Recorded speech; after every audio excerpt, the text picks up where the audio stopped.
प्यारे अभिषेक, मैं अभी अभी कोचिंग से वापस लौटा हूँ और तुम्हें याद करने बैठ गया। तुम्हें पता है, पिछले 3-4 दिनों से प्रतीक नाम के एक लड़के से क्लास में मेरी दोस्ती हुई है।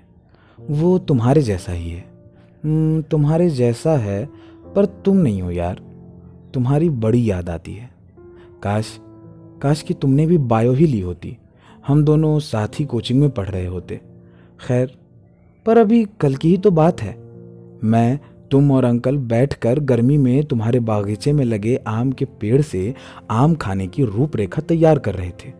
सुबह मैं अपनी साइकिल हाँकता हुआ तुम्हारे घर पर आ जाऊंगा और फिर एक बाल्टी में पानी लेकर पके हुए आमों को तोड़ तोड़ कर उनमें डालूंगा और फिर मज़े से हम गर्मी की छुट्टियों का आनंद लेंगे।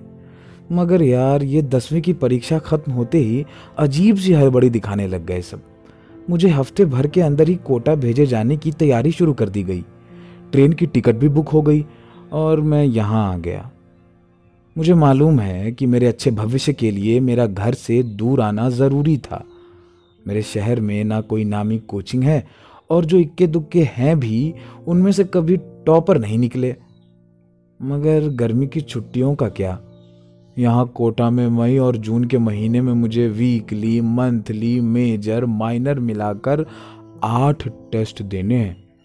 यार, हमारे आम वाले प्लान का अब क्या होगा? क्या तुम अकेले ही आम का लुत्फ उठाओगे? अरे हाँ, अंकल भी कह रहे थे कि शायद वो तुम्हें दिल्ली के किसी स्कूल में 12th करने भेजेंगे। तुम भी घर पर नहीं रहोगे। फिर तो पूरा पेड़ आमों से लदा होगा। टूट टूट कर सब मिट्टी में मिल जाएंगे।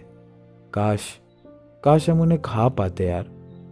देखो अभिषेक, मुझे नहीं मालूम कि कल को एंट्रेंस एग्जाम के रिजल्ट में क्या होगा, कैसा होगा।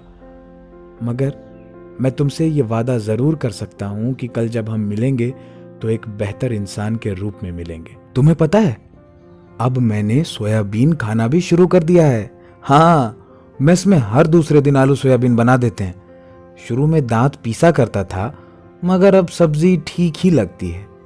यार, कल तक तो सब मुझे घर का छोटू ही समझते थे, मगर अब शायद मैं बड़ा हो गया हूँ। मुझे अब ऐसा ही महसूस होता है।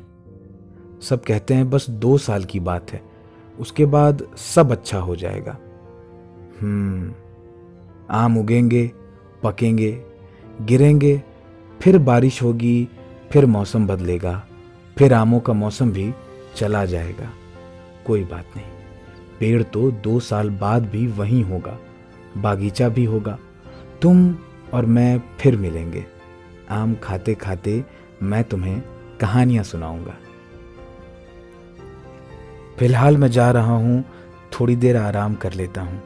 कानों में ईयरफोन्स लगाकर मोहम्मद रफ़ी की आवाज़ में यह गाना सुनूंगा।